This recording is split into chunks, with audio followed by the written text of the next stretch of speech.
Greetings, everybody. Welcome to another Alkebulan Awakening series in conjunction with Kumbukeni. I'm excited today. I'm jumping the gun now. My name is. I'm getting too excited. My name is Oladile Dosumu. I'm the co-founder of Alkebulan, Imagine Alkebulan, and you know what our purpose is to basically decolonize the minds of our people and awaken our consciousness. Unduku. Karibuni, asanteni. Thank you all for joining us, my fellow on Ubuntu. Today we get to hear from the source, I will say. We get to hear from the source so that you can stop accusing me of being racist and my brother of being racist. And so that you can stop accusing us of conspiracy theories. We want to bring the theories actually and blow up the conspiracy and show you that they are actually truths. The name is Nduku. I am the host on Kumbukeni, and every couple of weeks I join my brother to do collaboration sessions where we are countering the false narrative that has been propagated against Africa and Africans and telling our narrative from our perspective. So yes, looking forward to this conversation today. Okay, my people, as you can see, we've got John Perkins. He's the author of Confessions of the Economic Hitman on the screen there. John, welcome to our series. So I'll let you introduce yourself and do your presentation, sir. Well, thank you. It's great to be here, and I feel very honored to be part of this. And so I guess what I would say is I'm John Perkins, and a former economic hitman. My actual title was chief economist at a major Boston-based consulting firm. But really, what I did was being an economic hitman, and what that entails is going to countries that have resources that our corporations covet. And Africa is covered with those countries. You know, Africa is the wealthiest continent in the world from a resource standpoint, the poorest from an income per capita perspective, but filled with resources. And so my job was to convince countries that had resources our corporations covet, like oil or other resources, today lithium and cobalt and the things that are necessary for the high-tech industry, to convince them to take huge loans from the World Bank or one of its sister organizations. The money, however, never actually went to the country. It went directly to banks in the United States, from banks in the United States to banks in the United States, to pay our corporations to build big infrastructure projects in that country. Things like power plants and industrial parks and highways and so on. And these are things that really benefited a few wealthy people in the country, because those are the people who own the industry and who benefit most from these big infrastructure projects, and also benefit big international corporations that wanted to drain the resources. But it doesn't help the majority of the people. In fact, money is diverted from education, healthcare, and other social services to pay off the interest on the loans. So actually the people suffer. But statistically, we can show that the economy grows when you invest in these infrastructure projects. The GDP grows. And I have to say that for many years, 7 years, I was only in this business for 10 years, but for about 7 of those years, I believed that what I was doing was a good thing, because I would look at these econometric models that show that you invest this money and the economy grows.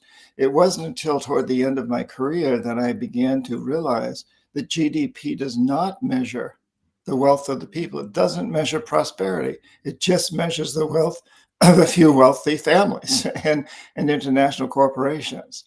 But that was my job, was to convince these countries to take these huge loans. And then in the end, the country couldn't repay its loan. And so we would go back in and say, hey, since you can't pay your loan, well, turn to the IMF, and the IMF, the International Monetary Fund, will help you restructure your loan. But in return, you need to meet certain conditionalities. For example, you need to sell your resource, oil or lithium, whatever it is, real cheap to our corporations without environmental and social regulations. Or let us build a military base on your soil. Or privatize your government industries and businesses and sell them to our investors cheap. Or, vote with us on the next United Nations vote against something that we don't like Cuba or whatever. So all of this pressure, what's considered to be kind of lumped under the title of neoliberal economics, controlling a country's policies. And that's what we would do. So in essence, we were enslaving countries. Colonialism. This was a new form of colonialism. It's not all that new, actually, but colonialism in the past was primarily done through military and some through debt and other things. But in more recent times, debt and economics has played a much, much larger role. And I have to say that we were very successful. And by the year 2000, the United States controlled world trade with more than 80% of the world. 80%, more than 80%. Wow. But, and there's some great graphics that show how since 2000, China has completely replaced us. And China basically does the same thing that we did. And they're creating another form of colonialism. And they're doing this very, very strongly in Africa. China now is the #1 trading partner in every continent except North America, and especially in Africa, in Latin America. So China and China's economic hitmen, in essence, have been much more effective than I ever was, or our economic hitmen. A number of years ago, I was asked to teach at an MBA program in Shanghai, China. And as soon as I got there, I quickly understood that they had hired me to do this because their students, who incidentally were hand-selected as the best and the brightest, the future leaders of China, were in this MBA program. These students wanted to learn from the mistakes I'd made as well as the successes, so they wouldn't repeat the mistakes and they would improve upon the successes.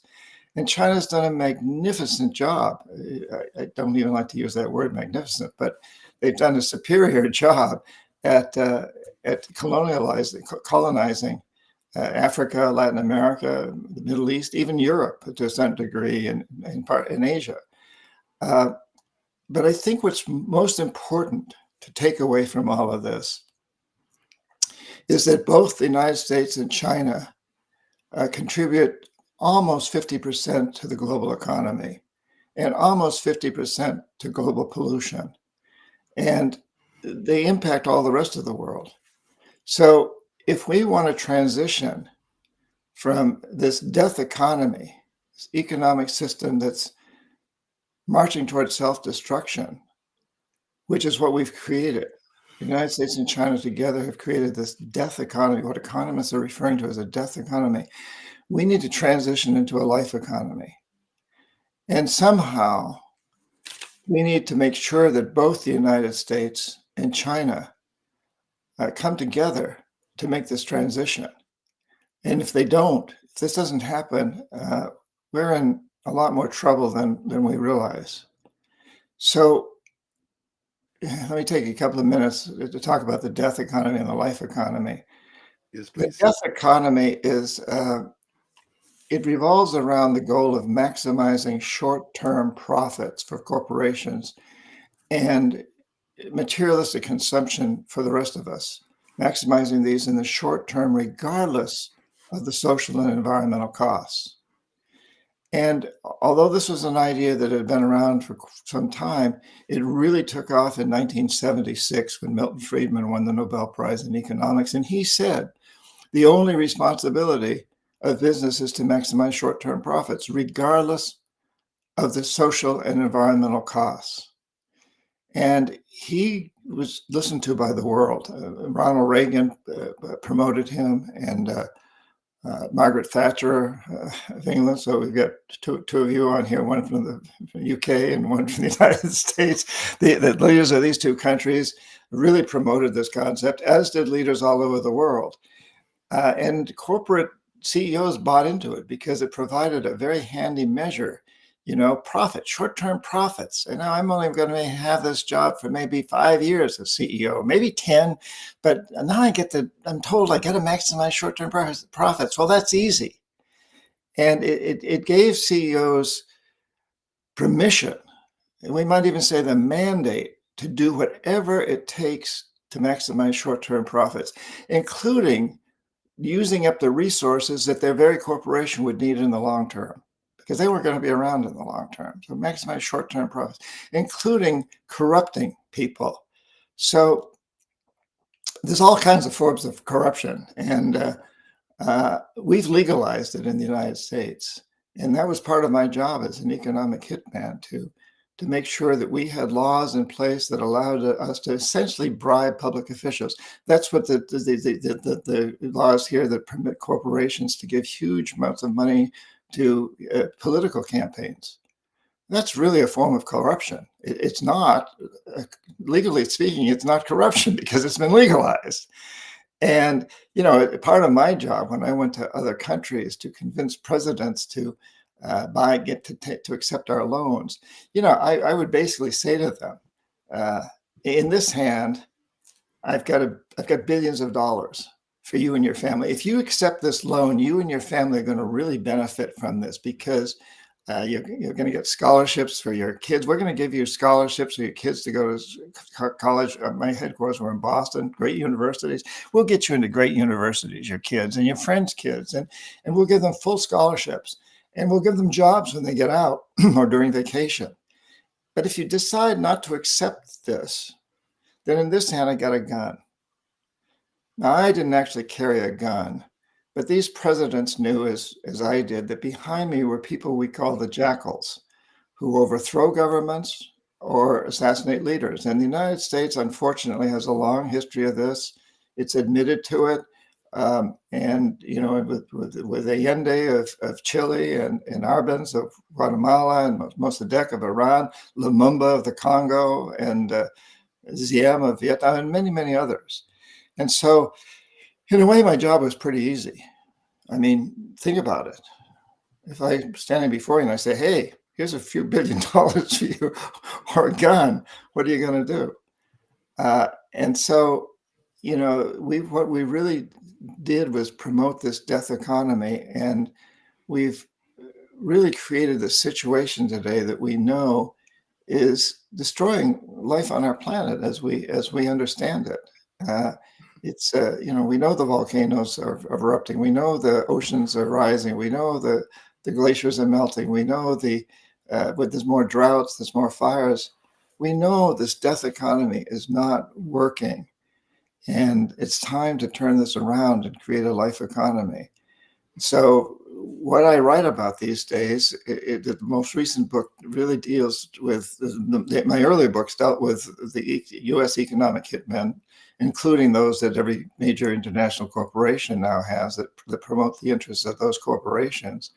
And this third book in the trilogy is really talking about what China's economic hitmen have done to dominate the world, especially Africa and Latin America, the two continents that have incredible natural resources that everybody covets, and they've been taken over by China's economic hitmen. And so it's time to turn this around. And I don't know how much detail you want me to go into, but we can make a suggestion to individuals. Everything is lay everything on the table, please. Everything. Okay, so well, I could show you. I don't know how else to do these graphics, but this is the latest of. Can you see that? Look, China. Yeah, okay. You know, China back in 2018 when this came out, you can see China had 124 countries, whereas the number one trading partner versus the U.S. is 56. But now that number has gone up significantly. China made huge progress during the pandemic. And the red, just for everyone to understand who's looking at it, the red is China, the blue is the United States. Correct. Okay. Correct. Oh, and now China is more than twice what the United States has. And that's all happened within the last couple of decades. And, you know, part of it, frankly, is because the United States has failed in so many ways. We poured resources into Afghanistan and Iraq, and wars that were devastating to us. And while China put its resources into Africa and Latin America, attempting to get a foothold on those continents, which it has done very successfully. But I would like to say to your listeners that every one of us can play a role in transforming this death economy to a life economy. And, I think we all know that there's daily things we can do. We can use less fossil fuels. We can eat a more plant-based diet, perhaps. There's all kinds of things that we know. There's lists and lists and lists, and those are all important. But I like to suggest to people that what they really need to do is what gives them the most satisfaction in their life. Because we won't be successful if we don't do that. So I suggest to people, and this is in the book, you can get more details, but to ask every one of us and every one of your listeners to ask 5 questions of themselves. And the first question is, what do I most want to do with the rest of my life? What will bring me the greatest satisfaction? And I would answer that by saying, I want to write. I love to write. So I want to keep writing. I just don't want to ever stop writing. But I have a friend who's at the opposite end of the spectrum. He's a carpenter.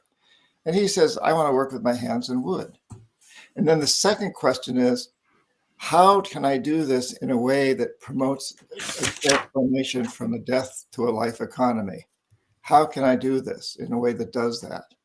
And I would say that, okay, I'm going to write about things that inspire people to get involved, to make this transition. Please repeat that second question. Oladile, do you mind muting? Please, John, please repeat that second question. Okay, so the first question, what will give me the greatest satisfaction for the rest of my life? What can I do? And the second question is, how do I do that in a way that transforms the death economy to a life economy? So my answer was, I want to write. And how do I write in a way that'll do this? Well, I write books like what I do write, and, that I hope will inspire people to get involved. And my carpenter friend would say, well, I'm only going to use sustainable wood in my materials, and I'm going to replant a tree for every tree that's cut down to provide wood for the things that I do. And then the third question is, what's stopping me? What's getting in my way? What's blocking me from doing this? As a writer, I might say, well, I know that to be a successful writer, I have to write for at least 2 hours every day. I don't have time. I can't make that time to do that. And my carpenter friend might say, well, my clients don't want to spend the extra money to have me plant trees or use sustainable wood. So that takes us to the fourth question. And the fourth question is, when you go out and confront your blockage, how does it change your perception? And because we have to understand that everything in life, our reality is created through perceptions. So when you think about it, there's no United States, there's no China, there's no United Kingdom, except when enough people, and there's no culture, there's no religion. There's basically nothing that we humans do that we don't have to perceive of doing first. And once enough people have accepted a perception or codified it into law, it has a huge impact on reality. So this fourth question is, when I touch that which is holding me back, the blockage, the third question, when I go out and confront it instead of running from it, how does it change my perception? So for example, with me, as a writer, I would say, well, listen, so I say I don't have enough time, but I could turn off the television for 2 hours every night or get up a little earlier and write. And my carpenter friend says, well, I'm going to tell my clients that if there's a little extra price in the materials that they use because they're sustainable, that's not a cost. That's an investment in the future. You're making an investment in the future for you and your kids and everybody else. And then the fifth question is, what actions do I take immediately? As a writer, I got to start writing. and as the carpenter has to start, using sustainable materials and telling his clients that they're investing in the future. So we get these 5 questions. I'm going to quickly review them. What do I most want to do for the rest of my life? What will bring me the greatest bliss?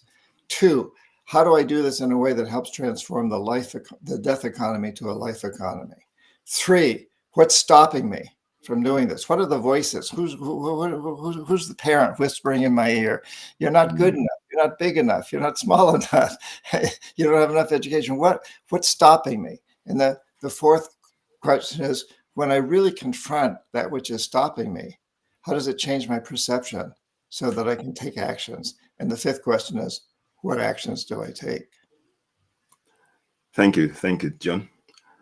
Okay, John, let's start dissecting what you're saying. Let's start asking some questions because of time, because I think there's a lot of questions that's come up on the feeds. They got a lot to ask you. The first thing I'm going to ask you, I don't know if you're following what's going on in Burkina Faso, in Niger, Mali at the moment. Are you following? Yeah, and that's just the general news. I never worked there, so I don't have obviously, we've got a young general who's basically trying to get rid of the death economy to bring life to Africa. So obviously, like you alluded to the World Bank, the IMF, and all that in your book, and how what they're doing basically to undermine and basically take things away from Africans. So my question would be, I'm an African, and what we're about here is basically to make our people understand the underhand behind what's going on in the continent. Based on your experience and see what's happening in Africa, what would you tell to me? Because there's a lot of people here who don't understand the dynamics of how politics works and the economics works. How can you explain to them? How can you make them understand exactly what's going on that's affecting Africa right now? If that's possible, sir. Well, you know what, actually, can I tie into this question, because I think it will be answered in this way. In your books, you mentioned, in the Confessions of an Economic Hitman and the New Confessions of an Economic Hitman, you mentioned the 4 pillars of the economic hitman. So maybe address it from that perspective. Okay, I've got that there. Yeah, good, nice one. You got fear, death, insufficiency, divide and conquer. It's not insufficiency; it's the anxiety over insufficiency. So yeah. And then divide and conquer. But go ahead, yes, approach it from that angle, because I think it will address your question. Okay.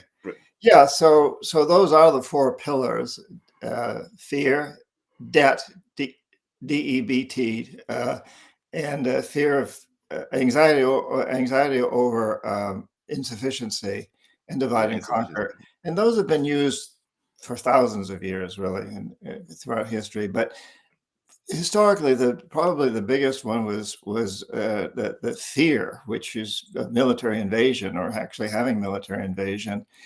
And that's changed pretty much in recent years, except in certain parts of the world where it's been reintroduced within the last 20 years in places like Afghanistan and Iraq and in Ukraine and Gaza and on.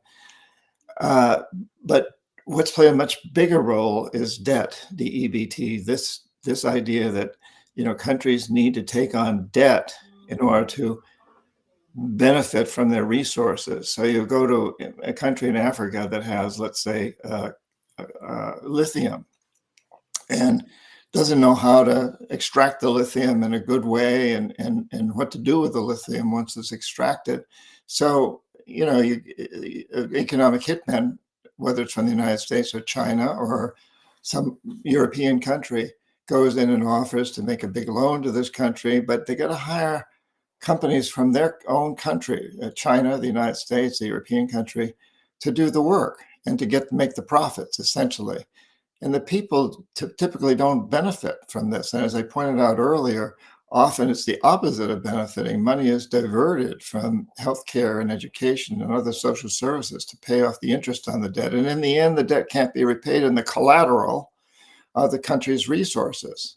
And in some cases, the resources are human resources alone, cheap labor, that people don't get paid a living wage, and they suffer terribly, and they take these jobs because there's nothing else for them to do. We see so much of that. And so, one of the things that China has done is gone in and said, well, listen, over the last years, China brought 900 million people out of dire poverty. And that's twice the population of the United States. We had 10% economic growth for 30 years. Nobody else has ever done anything like that. Follow our system, and we won't practice neoliberalism on you. We won't force you. We won't tell you how to structure your taxes. We won't tell you to impose. We won't impose tariffs on you or sanctions. We won't do that. The United States does that, but we won't do that, and we won't invade you. We don't have a history of invading other countries like the United States does in Vietnam and Iraq and Afghanistan and so many other places. And then, the retort is, well, what about Taiwan? And what about Tibet? And the Chinese would say, well, those are part of China, just like the United States took half of Mexico. We don't invade African countries. We don't invade Latin American countries, and we don't assassinate leaders. And on and on with this story. And so China has really kind of turned this idea of fear around and say, fear the United States, but you don't have to fear us. And at the same time, China will guarantee to countries that its interest rates on its loans are lower than the World Bank's or the other Washington Consensus, what's known as the sister organizations of the World Bank, that China will guarantee that its interest rates will be lower. And there's a perception there that there's, behind all of these things, there's a lot of it that isn't true, but there's enough, like in so many lies or so many false perceptions, there's an element of truth that people buy into. And so China will say, for the debt thing, our loans will be cheaper. We won't impose neoliberal policies. We won't tell you how to run your government. And then on the pillar of the fear of insufficiency, well, that's used pretty much the same way. Like, you're a very poor country, and we're going to help bring you out of poverty. We're going to bring you out of poverty. Our loans are going to bring you out of poverty. Both of our countries say that, both sides, the Western side and the Chinese side. And then the last one, which is divide and conquer. China says, we're doing exactly the opposite. We are building a new Silk Road across the globe. And, the Chinese economic hitman will say, hey, look, Mr. President, if you sign up with the United States, you'll get most favored nation status, which means that, you'll be able to trade with the United States under the United States' terms. But forget about your neighbors. Forget about the rest of the world. Just focus on us, the United States. Well, China says, that's not the way we do it. We're building a new Silk Road. We're going to build ports for you and airports and railroads, and we're going to connect you with your neighbors and with the whole world. You'll be part of a network. It's not about you trading with us, China.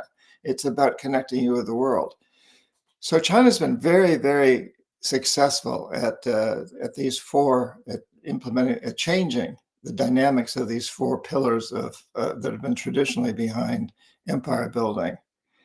And I think one of the questions that you're asking is, I'm reading behind this, is that what do African nations do? What do leaders in Africa do that want to get rid of this? And I think the only hope is uniting, bringing countries together and saying, we've got more resources than the rest of the world. The world wants our resources. The world wants our lithium and all these other resources. But we've got to come together, all of these countries in Africa and the different cultures that typically tend to divide with one another. The divisiveness that goes on plays right into the hands of the colonial powers, whether it's the US or Europe or China. So come together. It's about unifying, and I would say the same to Latin America.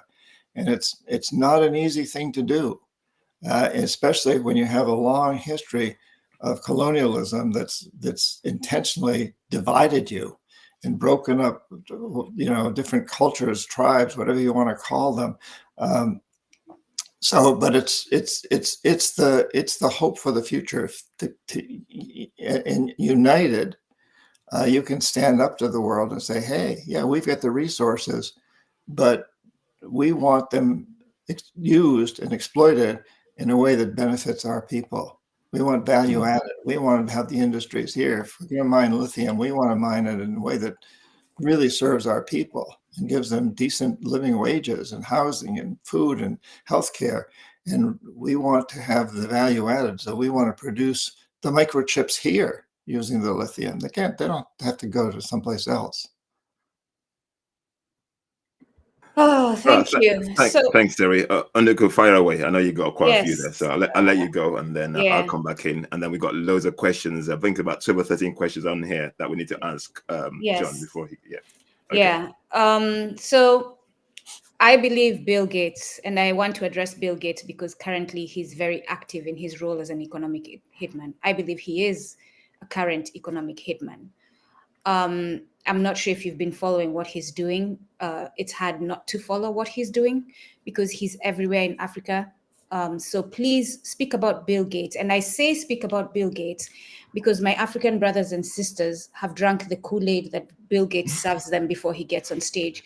And they clap for him when he walks on stages while he's feeding them poisons. So please explain to Africans that Bill Gates is not a friend and is in fact a terrorist economic hitman. Great one. Yeah, I think Great one.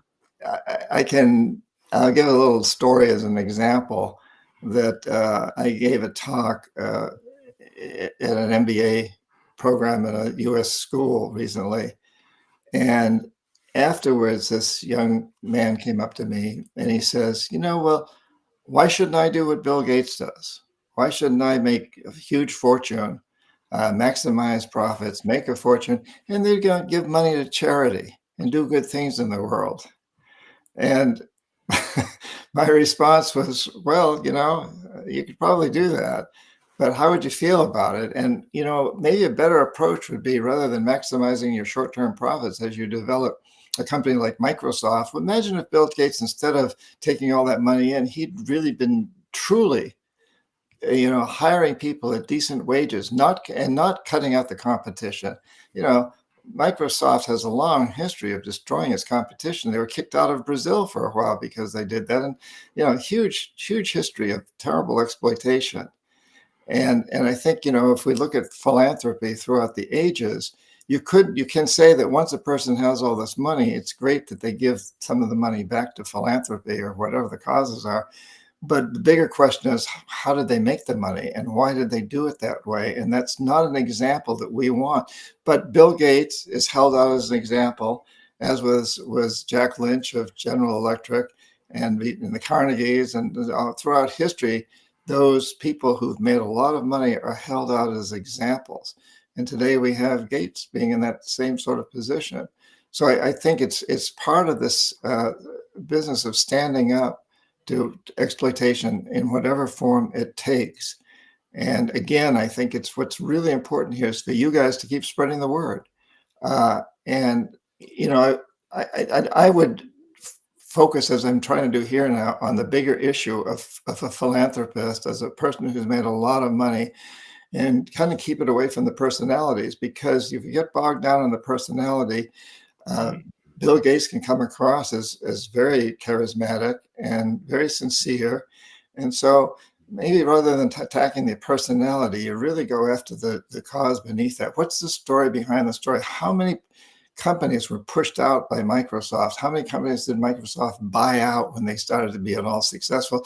And in some places, some instances, kill the technology. So a company developing a technology that would compete with Microsoft would buy them out and shut down the whole technology development unless they saw that they could use it.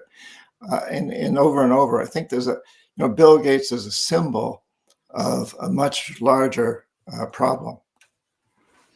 Oladile, one more before you go to the because it's attached to the Bill Gates, because you mentioned philanthropy, right? And Africans sit and justify what he's doing and forgive his wrongs because they say now he's using his money to help. But I'm going to mention Summer Institute of Linguistics, which you mentioned in the book, Confessions of an Economic Hitman. You call it SIL, S-I-L. The Summer Institute of Linguistics. And I was horrified as I was doing my research to find out that they're still in existence.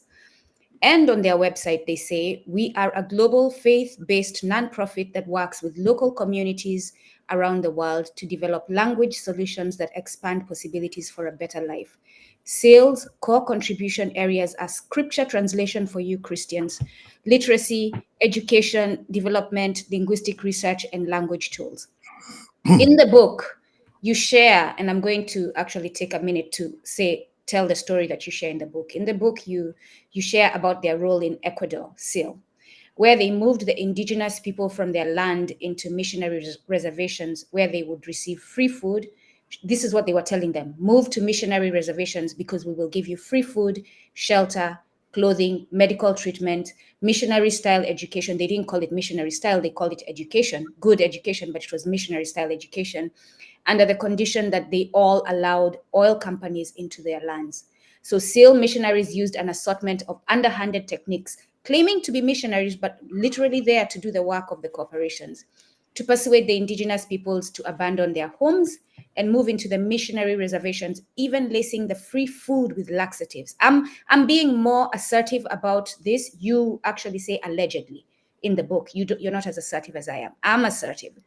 I make no apologies. I'm going to be assertive because I'm certain, given the research and understanding these people, that they did do this. Even lacing the free food with laxatives and offering medicines to cure the diarrhea epidemic. The food baskets airdropped had tiny radio transmitters with receivers that had highly sophisticated communication stations manned by US military personnel at the army base at Shell in Ecuador, who tuned into these transmitters, and when a member of the community was bitten by a snake or became seriously ill, a SAIL representative all of a sudden showed up, arrived with anti-venom or the proper medicine, often in oil company helicopters. You give the example of the 5 missionaries who were killed by Ecuadorian revolutionaries, freedom fighters. In response, Rachel Saint, the Mzungu woman in America, goes all over the media, and she's a sister of one of the ones murdered, and she's touring the US's and appearing on national television to raise money and support SAIL, which she claimed was helping the savages become civilized and educated. And Rockefeller funds SAIL. Given that little narrative, show us that picture in Africa. How is that being represented in Africa? Because these nonprofits are there saying they're helping our women, our children, but are they whispering in the ears of our people in Congo and displacing them so that oil companies can take over? Well, yeah, and I can't answer that question generically. I think it depends on the nonprofit. And so, for example, I founded and am still on a board member of a nonprofit called the Pachamama Alliance, which works very hard with to help the indigenous people in Ecuador defend their lands against oil companies and mineral companies. And we wait for them to ask for help. We don't go in and try to convince them of anything. And once they ask for help, for example, they need to hire lawyers to represent them in the Congress. We'll pay for the lawyers and so forth. And so there are nonprofits that do very good work. But on the other aspect of it is the nonprofit business can be used as a shield. And what you're describing that happened in Ecuador with some Institute of Linguistics is they were to a large degree funded by one of the Rockefeller institutions. Now, the Rockefellers also, particularly at that time, had huge interest in Standard Oil in companies, and so yeah, when their seismologists discovered that there was oil in a certain area that was controlled by the Warani or the Shwa or the Kofanis or some other indigenous group, SIL would go in and promise them great food, great living conditions, education, teach them to read and write if they moved to the reservation and abandon their land. And the oil companies could then come in and exploit it. I personally have not been involved in that in Africa. I'm not sure what's going on in Africa. I haven't done that research, but I'm sure it does go on. And I'm sure it goes on with nonprofits from many different countries, or ones that claim not to be part of a country, but to be international organizations. I also think there are good nonprofits that try to turn that around and do good work. And again, I can cite the one that I involved in, which primarily works in Latin America, but also spreads programs around the world. I think we're in something like 90 countries now with programs called Changing the Dream, Awakening the Dream, or Changing the Dream, which is about transforming the death economy to a life economy. So I think again, it's not generic. You have to go in and look at each specific organization and really see what they're doing. And so theoretically, nonprofits have to make their budgets public. And certainly if they're registered in the United States, there's ways to make them do that. And they should do that anyway. But if you don't feel it is, and really take a look at it, what are they spending their money on? And some of them are spending their money on good programs. Others are supporting big corporations. And some of the corporations themselves have formed nonprofits. And of course, they do this by saying, well, we want to help the world, so we're diverting some of our profits to the nonprofit. But in some of these cases, that nonprofit is supporting that corporation's ability to exploit resources. Okay, thank you. I'm glad, Yeah. Oladele, sorry. I'm glad you said that, and I agree, because we too run nonprofits and there are good nonprofits. But I was going to quickly give a list of the ones that, and you can do this research. And by the way, you can use GPT to help you with the research. You have to be very specific about the prompt that you give GPT so that it can give you accurate results. And then once you get the results, you go yourself and do the research. The Human Rights Watch, Amnesty International, Freedom House, USAID, which you mentioned in Confessions of an Economic Hitman. Under USAID, we have One Acre Fund. It is not helping. It is definitely not helping.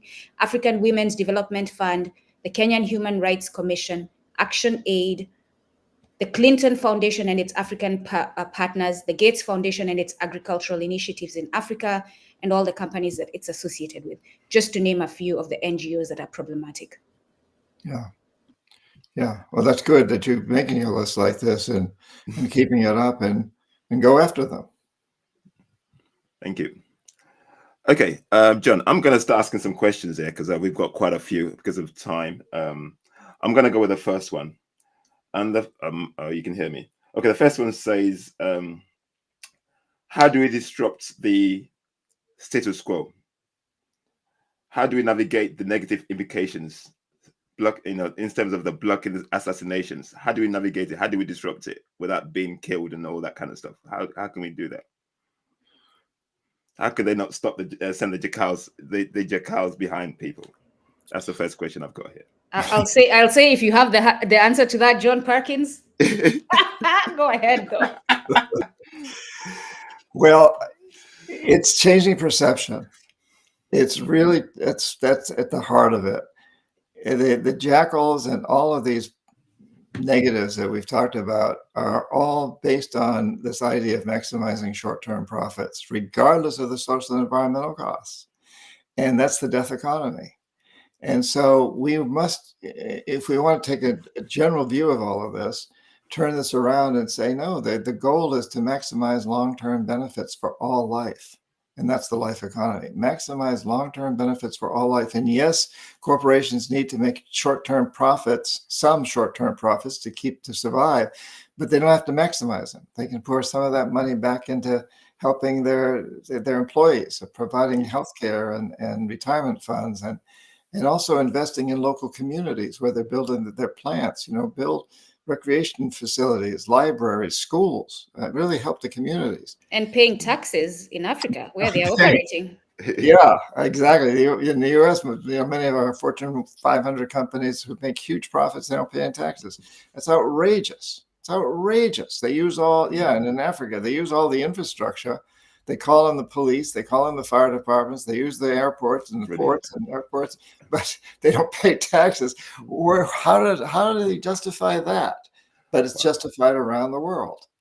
Interestingly, China has an answer to that one too, in that most of its big corporations are owned at least 51% by the Chinese government. So it doesn't matter whether they pay taxes or not, because the government gets the money anyway. Of course, the question is, how does the government use the money? But the government has pulled well over 800 million people out of dire poverty. and some say 900 million. I don't know the actual number, but it's a lot. And so, but they don't have to worry about taxes because they have ownership in this, which is an interesting approach. So no, I think I got off the mark here. What am I answering? Okay, I'll leave it there anyway. Let's carry on because of time. Okay, the follow-up question to that is: do you believe that the UN is the primary conduit for Western infiltration and manipulation of the indigenous people of Africa? Is UN a conduit of infiltration and manipulation of the indigenous people of Africa? Yeah, I think what we have to recognize about the UN and the World Bank and many of these other institutions is that the people that end up running those organizations mostly come from, they were ministers of finance or ministers of development or presidents of other countries. They have a huge stake in the status quo. There's no question about it. That's their stake. And this also gets back into your earlier question, and that is, we are at a time in history now when people around the world are waking up. I'm blessed with an opportunity to speak. I just came back from Latin America. I go again in January, and I'm teaching at some American universities and this year, and next week actually. And I was recently in Europe. I travel around quite a bit. I haven't been to Africa for a while, but everywhere I go, I find that people are waking up. There's a consciousness revolution. We're getting it, and how can you not get it? The deserts are expanding all over Africa, and there's droughts and there's droughts and floods at the same time. We got it. We're getting it. People are getting it. But whenever there's a revolution, and this is a consciousness revolution, there's always blowback. There's always an attempt by the status quo to stop it. And so we're seeing that big time now. And a lot of these institutions are very much involved in trying to stop the change. I think a lot of the people in the United Nations, whatever the overriding goal of the United Nations is, it's dependent on the individuals that are running it and are in charge. And a lot of those individuals are very, very tied to the status quo. And it's also very frustrating that the United Nations is conveniently ignored. It doesn't have power, it doesn't have the teeth. It stood up very strongly against the United States in invading Iraq.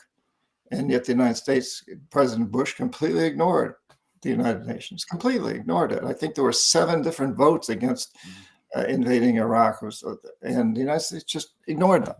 So does it have teeth? No. And who is in positions of leadership in these organizations? And for the most part, those are people that are tied in with the status quo. But I think the rest of us take strength from that, because throughout history, when there's ever been a revolutionary movement of any kind, there's always been resistance on the part of the status quo. And the job of the revolutionaries, and in this case, it's consciousness revolution. I don't think we need to take up guns we may in some places, but it's basically a consciousness change. That how do we change consciousness? And I'm finding that people around the world are getting it, but there's this pushback. Now, I've been a martial artist most of my life. And I know that as a martial artist, if you're up against if I'm up against a guy who's stronger, bigger and stronger than me, I don't try to overpower him. I got to use his energy against him. And you could say the same for the status quo. When we see that there's this attempt to stop this consciousness change, this consciousness revolution, this change of perception, the people who are trying to stop it, we take energy from that. We don't give in to them. We don't quit. We don't give in to them, but we don't try to overpower them either. We use their energy against them. And so we keep talking about the need to change the perception of what it means to be human beings, being human on this planet.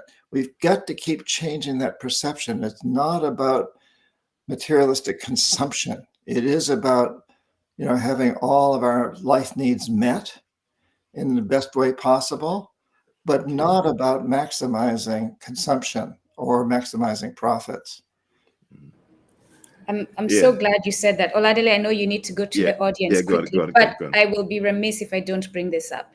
You mentioned blowback, and I'm glad you mentioned the UN and whichever other entities, including the United States State Department, are involved with the UN, because that's who they work with, right? They are global outside of the United States. So recently, Blinken, the United States Secretary, came out and condemned an African outlet, African Stream, and claimed, and this is always the line with African revolutionaries, they are tied to Russians, or they are being pushed by Russians to do this, as if African people need the white man to tell them that they are being oppressed, as if African people need the white man to tell them that they need to get up and rise. So multiple things that are wrong with that, right? The racism in his comment, the insult to our intelligence in his comment, but also the crime of stopping free press from operating. Kenya is not held under United States government laws, and if Facebook is going to do work globally, then Facebook must comply to other nations' laws, not just the United States. So please address that as you're talking, and these are the efforts that they're doing to block us. How I have said several times, I tell my brothers and sisters, we cannot use the oppressor's legal system to fight the oppressor. We have to actually break the oppressor's legal system and create our own legal system to fight the oppressor.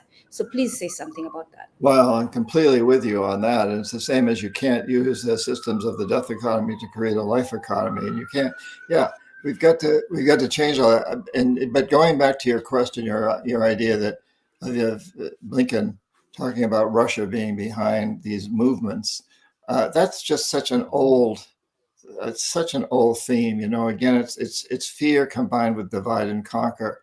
And, it's been used throughout history.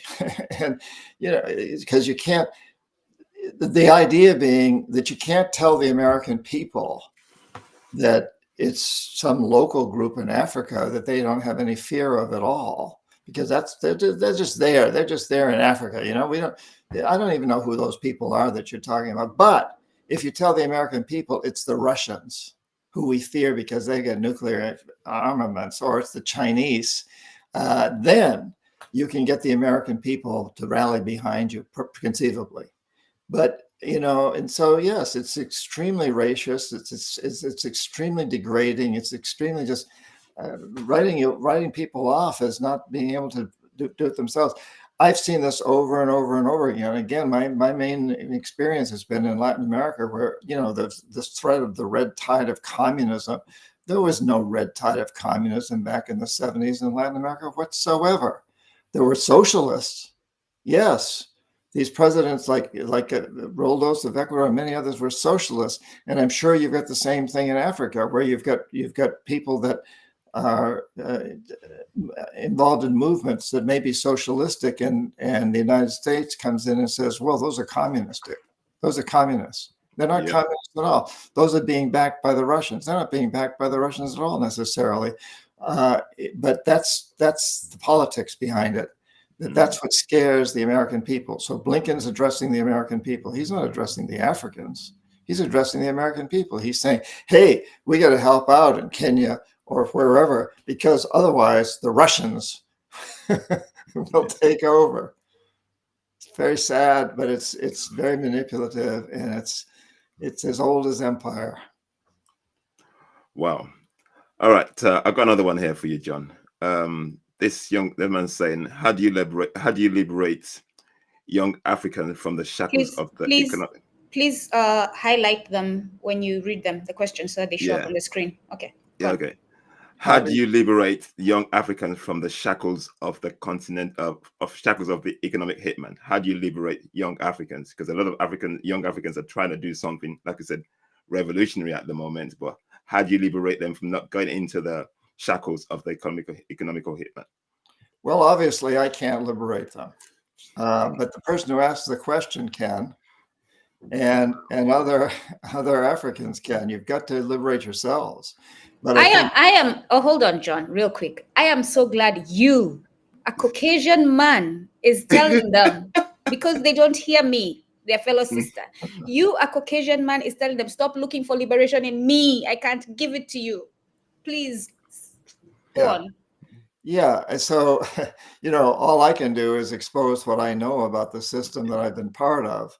But you've got to do the rest. The person who asked that question obviously is thinking a lot about this. And I would suggest get out there and rally the forces, not just in your country, but in all the countries around you, and realize the power that you've got. My God, like Africa has all these resources. And one of the reasons that China is so interested in Africa is that China's population is aging rapidly, right? As we all know, that's a problem. What I think the average age of Africa is 19, I believe, or something Yeah, like that. very, very, very, very young. Very The young. youngest population in the world. Yeah. Yeah. So China, and to a lesser degree, the United States is kind of just hasn't gotten there yet, but because it's so involved in the Middle East, but is looking at the Chinese young people as being their slaves. Saying, yeah, well, our population is getting too old, so we're going to draw on the younger population of Africa. In addition to all the natural resources you have that are in the ground, you've also got incredible human resources. We want them. But that gives you tremendous power, especially the young people. Don't let it happen. Rally, come together, unite, and stand up to these powers around the world. And Thank you. that's the way it's going to work. But the guy who asked the person who asked the question, whether it's a guy or a gal or whatever it is, you're in a great position to make this happen. Follow your dream. That's your dream. Follow your dream. I can't do it, but you can. Thank you very much for that one. I love that answer. Okay, I've got another one here. I'm just posting it up on the chat. Oh, sorry. What am I doing? Okay. I don't read chats anyway. I can't. Oh yeah, okay. I can't multitask. I'm I don't think anybody can multitask. But we're trying to do our best to do so. So yes. Okay. Yeah, you do it. You okay. The question here says, knowing how the game is played, how do we learn defenses? And I will say, as our fellow African brothers and sisters continue to ask these questions, you realize that we brought John so that he can expose the system. The solutions will have to be us. The only thing John can tell you is what they do so that we can learn about our enemy. The solutions will have to be us. Go on, John Perkins, please. Absolutely. The solutions have to be you. And I think it also has to be each individual. As I suggested, ask yourself these 5 questions. What can I do? What do I most want to do? So I don't know who this person who's asking this question, which I'm reading right now. Knowing how the game is played is how we learn defenses. Well, if that person's a writer, then write about these things. If that person is a plumber, then when you're working on people's plumbing, talk about these things. If that person is a teacher or a student or whatever your role in life is, we all have a role to play in this. So we all constantly have to keep changing that perception from exploiting the earth, from maximizing short-term profits at huge environmental and social cost. We need to keep spreading that. And each individual, every one of us, has tremendous power, more than we realize. We all have networks. And today with social networking, we've really got a lot more than we ever had before. I mean, anyone out there listening, if you're pissed off at some particular company or some particular politician or whatever, write an email. And my suggestion, and I've done some of this for example, I might write an email to the president of Nike. And I'd say, hey, Nike, I love your products, but I'm not going to buy them anymore until you pay your workers in Indonesia a fair wage. And I love your products, but I'm not going to buy them anymore until you do that. And once you do that, then I'll spread the word that you're doing that, and you'll be against your competition. And then you send that to all your social networking circles, and you ask them to send it to all of theirs. And we go about this in a smart way where we try to appeal to that side of human nature that's there in a lot of people in high positions. I also admit that I realize there's a lot of sociopaths there and narcissists who don't give a damn. But you know what? The narcissists and the sociopaths want to be successful. That's what they want. It's not money. Yeah. But we've defined success in terms of money. And so right now, that's what they strive for. But if we turn that around and say, we're going to put on the covers of our magazines, we're going to interview on our programs the people that are driving us toward a life economy. If they become our heroes, then the sociopaths and the narcissists will buy into that too. They will want to be on the top of that list. They will want to lead that group of people. And we go back to the idea of Bill Gates and the student who said to me, why shouldn't I be like Bill Gates? Well, what if that person had said, I want to be like Mother Teresa, or, you know, pick any hero. I want to, you know, whatever it is. So we set ourselves up with heroes. We've done this for the most of my lifetime. The heroes are the ones that make the most money, the most profit. Incidentally, we've done that in sports too. What sports, what athlete is making the most money in the world today? What soccer player, football player, whatever it is making the most money? And that guy's really great, and I want to be like that. No, cut it out. That's a distraction. It's a huge distraction, but it's also sending this message that you want to make money. Okay, I can't play football, but I can create a company that may make me rich, like Bill Gates did.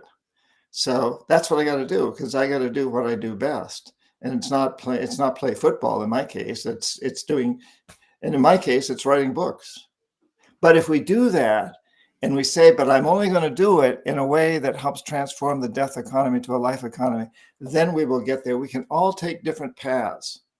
All of us take different paths. Whatever our passion is, we follow that path, but we head toward the same destination, which is a life economy. You know, the way I simplify that, because a lot of people accuse me of thinking of a utopia when I talk about the solutions. And the way I simplify it, you call it the death economy. But the simplest way I put it is, if you're doing something and you realize it's exploiting someone, not even many people, just one person, walk away. That's not the solution. So as long as exploitation is a factor in your solution or your passion, stop. Find another passion, find something else to do. And John Perkins calls it the death economy, because it is the system that we are dealing with. Quickly, Oladele, before you go to the questions in the chat, there's one more here, because I want to address the issues that are truly affecting our continent, our motherland. They have told us several times we are corrupt, right? The other day I was reading 23 things they don't tell you about capitalism. And these white men, and I call them white men, not women, because as you have stated clearly in your book, and as we all know, it is the white men behind the closed doors who are controlling the system. Even their own women don't have full rights to operate. They don't even get equal payment, right? So they claim, they come and tell us that we are very corrupt because we have so many resources, we are lazy, and we are corrupt, and we are prone to conflict. And so in your book, you mentioned two cases, and I want to point them out because I'm always telling people the United States has a great case of corruption. Huge. The judges, the policemen, the teachers, the institutions, but people don't see that. They see them as the standard of morality for whatever reason. So here we go. You give the case of Harkin Oil Company, where George W. Bush, at the time when his father was president, Amoco, which is another oil company, I'm not saying Amoco is the better of the two, but Amoco, which was another oil company, was bidding for drilling rights in Bahrain at the time, had been doing it for months before Harkin jumps in from nowhere, right after George W. Bush becomes a member of their board and his president becomes president. And they are assigned the drilling rights. Amoco is pushed aside. And not only are they assigned the drilling rights, his father is president at this time. Not only, for those of you who want to follow Biden's son claiming all Democrats are corrupt, Republicans are corrupt as well. All of them are corrupt. But not only do they win the drilling rights, but they get exclusive drilling rights, which means no other company can get drilling rights in that area. And then you give the story of Ronald Reagan. And I love that you say, and there are moments, as dark as the book is, dark because it's revealing such a horrific truth about the system, and it's very angering. You mentioned that you found it fitting that Ronald Reagan was a Hollywood actor because he followed orders from moguls, the Hollywood industry, right? And would be ideal for this role where he'd be doing the same in his capacity as US president, essentially, there to serve the interests of moguls. So no matter whether you have a Republican president, a Democrat president, the president of the United States is there to serve the money interests. So please talk about this. The fact that there's corruption within the United States and the fact that their government is run by their financial institutions. I just met recently with a former president of Ecuador who has a PhD in economics from the University of Illinois. He knows his stuff. He was president for 10 years of Ecuador. And he's been accused of corruption. And I don't know whether there's any truth or not, but probably, who knows? But he said to me, I was on a television show with him out of Mexico City, and he said to me, the United States is the largest banana republic in the world without bananas. And Wow. and yes, the corruption in this country is phenomenal, but it's at this very high level. Like, I don't have to pay somebody to mail a letter. I don't have to slip somebody money under the table to give to, because I'm afraid they'll steal my stamp otherwise, and so on and so forth. These forms of what I'd call petty corruption, which are not that prevalent in the United States at all. They are there. They're there with the police, for example. You can pay off a policeman and not get a fine. Some policemen, not all of them by any means, but we're corrupt on this huge level, where our corporations have so much power. As I mentioned before, you mentioned they don't pay taxes, and they have the right to invest huge amounts of money in political campaigns. The CEO of a big corporation has a lot more votes than I do. He only gets one vote when he goes to the polling station, but he's spent a huge amount of money on promoting the person he wants to win, and that's power. And on so many levels, there's this extreme corruption in the United States, but it's legalized. So strictly speaking, it isn't corruption. It's legal.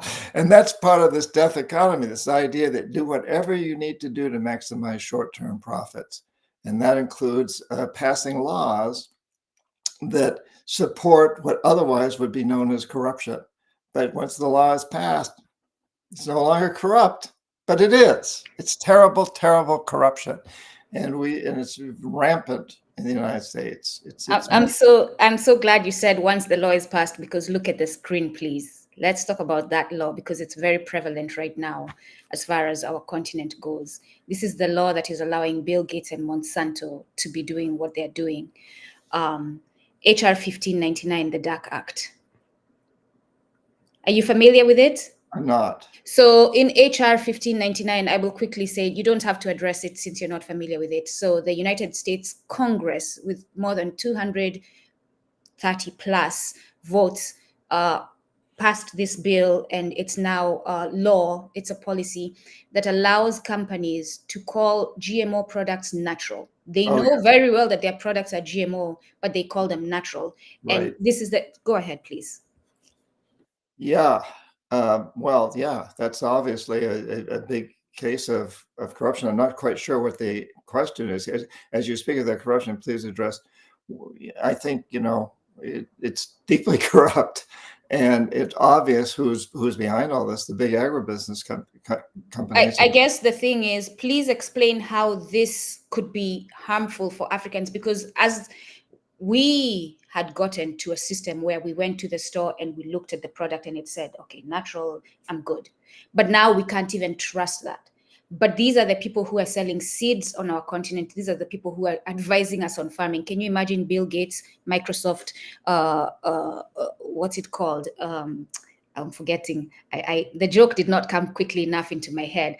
But white shirt wearing man, talking about advising Africans on farming, has never farmed in a day. So please explain how this could be farming and harmful to Africans when the United States is giving its corporations laws that protect their criminality, and they can go out and actually say that something that they know is truly harmful is not, and you go ahead and buy it. Yeah. And we have faced the same thing in the United States recently. It's become very obvious that the oil companies knew that they were causing climate change and didn't talk about it way back in the 70s. I think the answer to that is you Africans have to stop it. The United States Congress isn't going to stop it because they're corrupt, because they're financed by the big agribusinesses. Monsanto's got a lot of power, and so do all the other big agribusiness companies in the United States. But if you come together and you pass your own laws that prohibit this, that's the way to stop it. It's like, what can I do in the United States up against these huge interests? I can keep exposing them, but there's no reason at all why every African country, and maybe Africa as a continent, comes together and says and passes their own law that changes all of that, and actually creates a system for labeling what truly is organic and what isn't organic, or just kicks the companies out, and creates your own system of collecting seeds. In fact, the world needs you to do that. It's not just for Africa. Do it for the world. Create your own system, and don't let the bullies push you around. The bullies, the United States, the agribusinesses, the U.S. Congress, they're pushing you around. Don't let it happen. You don't have to let it happen. Change your law. Oladele, I'm not gonna call to action. I'm not gonna let that one slide. So I know, call to action. Since you said that, John Perkins, Mbongi ya Ubuntu, the organization I'm a part with, the Imagine Alkebulan, the organization our brother is a part with, we are coming together to build a seed bank in Nigeria. We want to have it up and running in December. We need your support, everyone, your financial support. The farmer we are working with is currently working with those on the ground to put together a budget. We will have it out. We know that if we send it to organizations to give us a grant, they will come with conditionalities. We don't want that. But you, the people, if even the 96 that are here, if you give $1, that's $96 that is pushing us ahead. But I'm saying, if you have some money, instead of buying your burger and French fries at McDonald's, please go ahead and give it. Skip that burger and fries, go cook at home and send that money to us to build the seed bank. So this is one of the things that we're doing. We are hoping that by next year, the end of the year, we have one in Nigeria, one in Kenya, and one in Congo. And then eventually we want them all over the continent. But thank you, John Perkins, for saying that. Yeah, you certainly don't want to support McDonald's. And I would go a step further and say, you don't even really want to support the beef industry. I'm a vegetarian, but I'm not asking everyone to become a vegetarian. I'm just asking you to think twice about doing that. Let's get those seeds out there. I love the fact that you've created these organizations to promote local seeds, and that's so very, very important. Let's get more and more of those seeds out there, and don't support McDonald's. I know there's people saying, well, but it's a really inexpensive. It's a good deal. It's not inexpensive. You can buy rice. I will be very real right now. I lost my job last year. I am currently living with no income. I am living minimally. So you can buy rice, you can buy beans, you can buy tomatoes for $10. I have made dinner with $10. So yes, absolutely. My wife and I do that all the time. And we're both vegetarians, and I haven't always been this.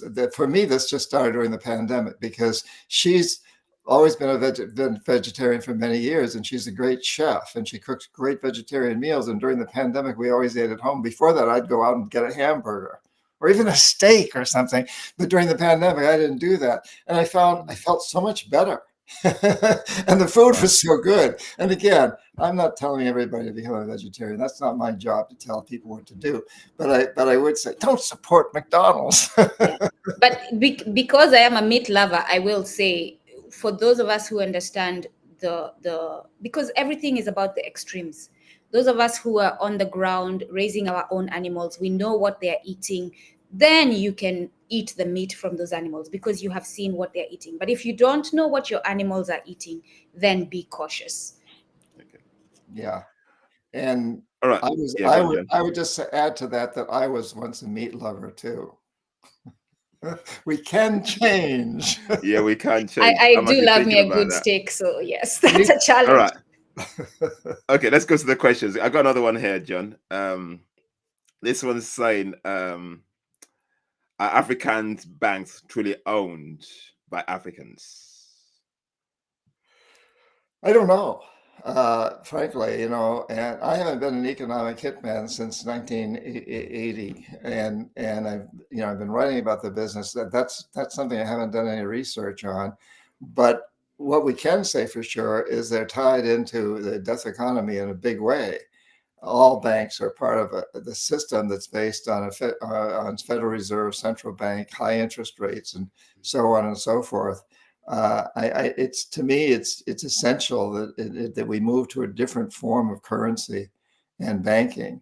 And I don't know whether that's cryptocurrency or what it is, but the current system that's so manipulated by Wall Street, and now it's being manipulated to a large degree by the Chinese banks, is a system that doesn't support human beings or the planet. So it's important to change it. But as to who actually owns the African banks, I don't know. And again, I suspect that it's got to be addressed on an individual basis. I think probably every one of you can do some research and find, is there a local bank? You want to do local banks that are owned by local businesses, and not just African, like as in trans-African, but local banks, if you can find those, or form your own co-ops, savings and loans co-ops. It's so important to get into this local business and do the research and find out if there's a bank in your community, if there's a co-op or that's locally owned. Support it. Thank you. And Okay, for let's go those to of the next you one. for those of you who are asking, because we are doing the research, follow me on Medium. I'm going to put my account there. I will be posting all this information I'm getting, all the companies, the names, and all that. And yes, majority of the banks in Africa are not owned by African nations. Okay. In your best guess, this guy's asking, is training and funding the insurgency, terrorists running rampant all over Africa, funded all over African countries that are rich? Okay, in the best educated guess, who do you believe funds the insurgency in Africa in all these countries, basically, or the In my best guess, yeah. I would say that the United States is doing some of it, Russia is doing some of it, China is doing some of it, some of the European nations are doing some of it, Iran may be doing some of it. I suspect that there's many different terrorist organizations that are being financed and manipulated by many of those the countries that seek to be world powers or at least have world influence. And what that means for us Africans, again, we have John Perkins here so that we can learn about the enemy, so that we can figure out how to moving forward. What that means for us is we cannot trust the foreigners, right? And if we do choose one over the other, for example, in the case of Traore, Russians to protect him, it has to be strategically. You have to be very clear about what that relationship is. But those are solutions for another space. And also, as you speak about our solution, John Perkins, you mentioned that you don't know what the solution would be, whether it is cryptocurrency or what. Join us in December. We will put it out on our platforms. We have a virtual conference where we'll be talking about what the solution is going to be for our financial liberation. Oladele. And let's see, how much more time do we have with John? We got about 12 minutes. All right, go on. Okay. I'm going to post this one up here. I'm just skipping through most of them. This one here, basically, is an interesting one. How has colonizing Africa and other third world countries really benefited the citizens of the United States of America? Really? Well, more than anything, it's benefited the wealthy citizens of the United States. There's a lot of people in the United States that suffer from exploitation also in their cities, in the poor parts of our cities, and many parts of the country. But certainly colonizing Africa and other third world countries has benefited the very wealthy, those who own the big corporations, those who own the military, who are part of the military industrial complex, or what you might call the corporatocracy. They benefited tremendously by getting resources cheap and without having to pay what we call external costs. And I think that's a big one, that you go into Africa, a company goes into Africa and it mines some material or exploits oil or whatever, and it doesn't pay its workers a fair price, and it doesn't pay for the environmental damage it's done. And from that standpoint, all citizens in the United States do benefit because we've got cheap oil here. But at what cost to the countries where the oil comes from? We've got cheap copper and cobalt and other resources here. We got cheap meat. We talked about beef. We get cheap beef because people who are producing all of these different products in Africa and elsewhere are not being paid a fair price. They're suffering. And that's a cost, and it ought to be included in accounting. Our accounting system is terribly, terribly biased in favor of the rich. So we don't account for people who not only don't make a fair wage, but also because if they're sick, they don't get paid anything and they get laid off. Their jobs get taken away from them. That's not included in the accounting, which means that prices are a lot cheaper than they should be for many, many goods here in the United States. We should be paying a lot more for oil. We should be paying a lot more for most of our plastics. We should be paying a lot more for an awful lot of things. But because we can exploit other countries, we get away with it. Thanks, I just shared two books for the question that was just asked about colonization. And by the way, for Africans, stop just thinking about colonization. Every time you think about colonization, also think about the enslavement of our people. They work hand in hand in building the economies of the West. But you have How Europe Underdeveloped Africa by Walter Rodney. That is a great book for you to understand how colonization and the enslavement of our people has built the economies of the West. Regarding the corporations and why United States can charge minimal prices for their goods, 23 Things They Don't Tell You About Capitalism by Ha-Jung Chang. He has a whole chapter on this. And if you cannot afford the books, Kumbukeni is doing lectures every Friday talking exactly about these questions that you're asking. So follow us on Twitter, on YouTube, and you can learn from the lectures that we have every Friday. Go ahead, Oladele. Okay, just to round up, this is the final question for today. And then it says, considering this potential situations where African countries might choose to refuse the debt trap, what do you suggest as a defense against the jackals prior to unification of Africa? What do we do? Good question. The jackal threat is usually just leveled at a few people in high positions. Most citizens don't have to worry about that. And I think to protect the people in high positions, the best thing that can be done is to continually expose the truth and what's going on. I had a lot of blowback on my books when I talked to say that the United States was behind the overthrow and death of Allende in Chile and Arbenz in Guatemala and Mossadegh in Iran and on and on. And people say, well, you're not a loyal American. You shouldn't be saying these things. But that to me is being a loyal American. And the more we can expose these things, the less likely they are to happen. As you may know from reading my book, my life was threatened when I started to write it, and the life of my daughter.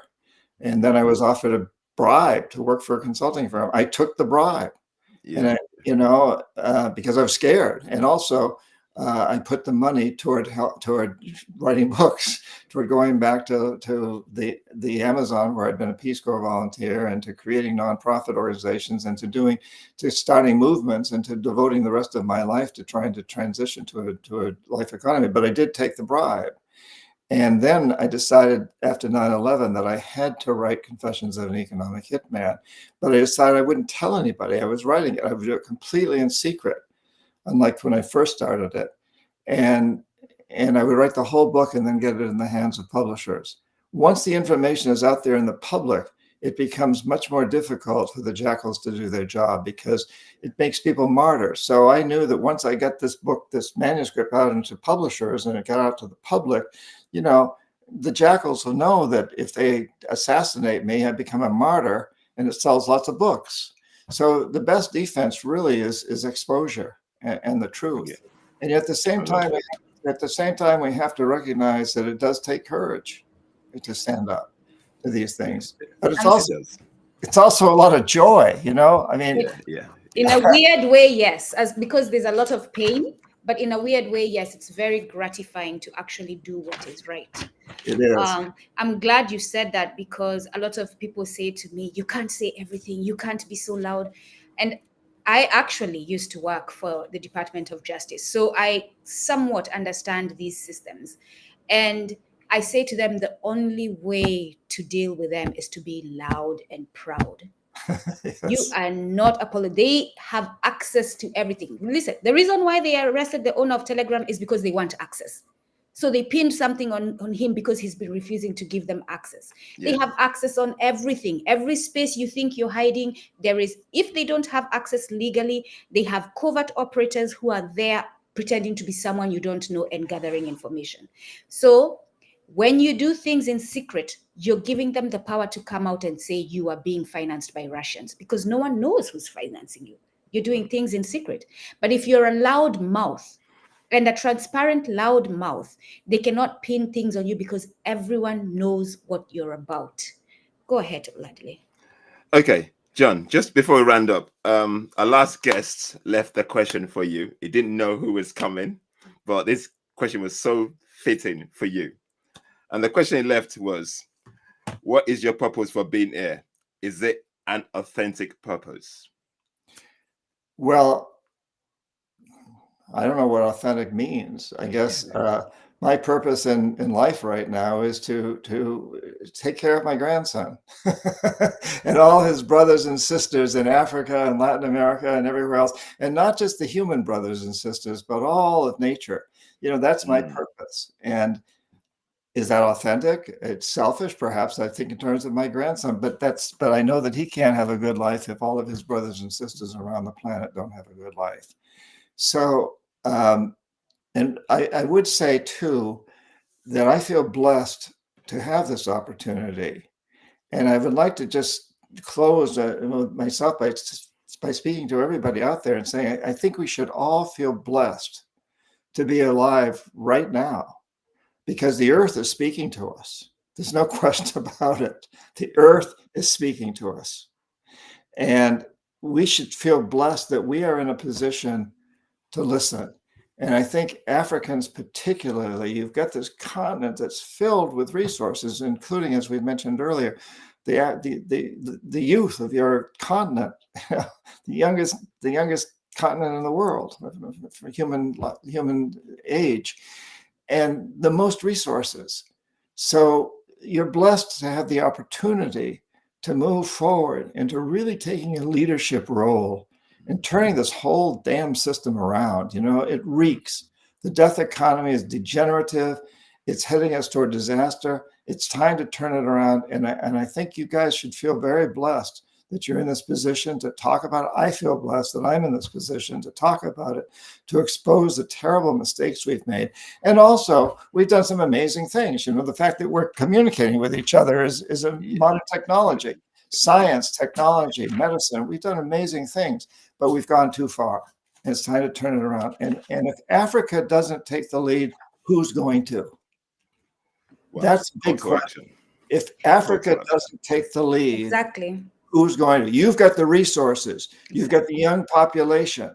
You've been terribly exploited in the past, and you still are exploited, but turn that around and look at this as an amazing, wonderful challenge, an opportunity to dance. Dance into revolution, consciousness revolution. I wanna, and it's very interesting because we are great dancers. We can tear the place apart with our dancing. But anyway, I digress. I want to take advantage of this last minute to have you tell this quick story, because this one now is specifically for the white people who are confronted by their conscience, who are confronted by our ancestors, because yes, our ancestors are confronting you. They will remind you that a reckoning is coming and it must be done, and who have a hard time actually admitting their role in the past and changing, right? You talk about once you leave Maine, the company that you were working under, that the NSA recruited you in, where you were doing most of your economic hitman assignments. Once you leave there, and Panama, I believe at this time, Panama City has been attacked. You get on your boat and you go to an island, I forget which one, and you're on the cliff on that island, and that was a plantation. And you reflect and you look within and you realize that where you're standing is a plantation where several of our ancestors went through a lot of atrocities that the United States carried out against them. And at one point, while you're going through that, you pick up a stick and you hit the wall so hard in your frustration that you collapse. Please talk about that moment and what makes you walk away, despite the fact that you knew you were a part of this system, you contributed to this system, but you must do something different now. Yeah. And I just want to explain, if you hear some strange noises in the background, it's my cat. That's okay. That's okay. She's cheering me on. She always does this. Yeah, I just felt so angry at the system, but then at myself for being part of that system. So angry. And what I would learn later, and it's ascribed to now, and I would suggest for everyone, is that our emotions are just energy. And if you're feeling angry, that's great. Or if you're feeling sad or whatever you're feeling, admit to it.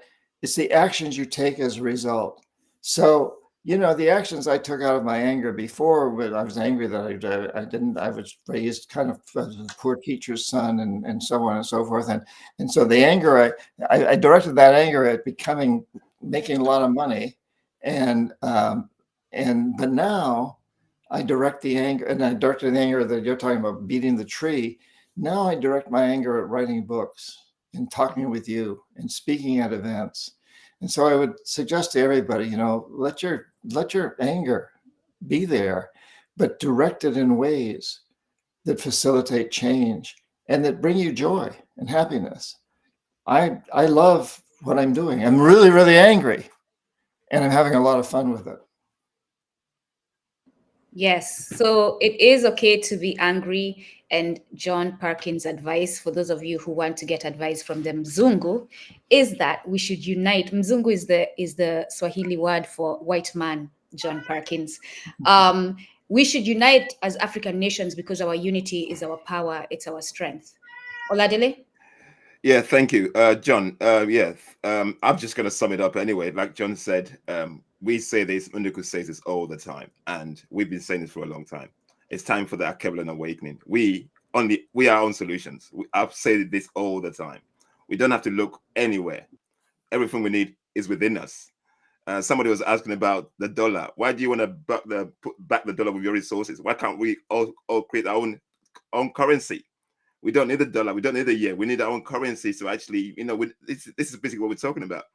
Stop using our Western solutions to solve our problems, because it's not going to work for us. Anyway, John, finally, can you please leave us a question for the next guest, please, sir? Who's your next guest? We don't tell. Oh. We don't tell. Well, it's hard to ask a question of something I don't know. I feel like it's called spirituality, John Perkins. Just trust and believe that your question will land to the right person. All right. What is your heart telling you right now? All right. So the question for the next guest is, what brings you the greatest bliss in life, and how can you use this to make future generations grateful for what you do with the rest of your life? That's absolutely brilliant. That's very fitting. Thank you very much for that. Thank you. Okay. Thank you for the work you're doing. Thank you, John. Continue exposing them. Thank you. My pleasure. Thanks for the work you guys do. Keep it up. My God, yes. Yeah. Keep pushing those Africans. If they don't shut us down, you never know. We might be the next target for Blinken that we are funded by Russians. Guys, you've heard from John. He's told us we are our own solutions, guys. I'm just reiterating it. We are our own solutions. Don't look anywhere else. We have all the solutions we need within ourselves. John, thank you very much for your time. If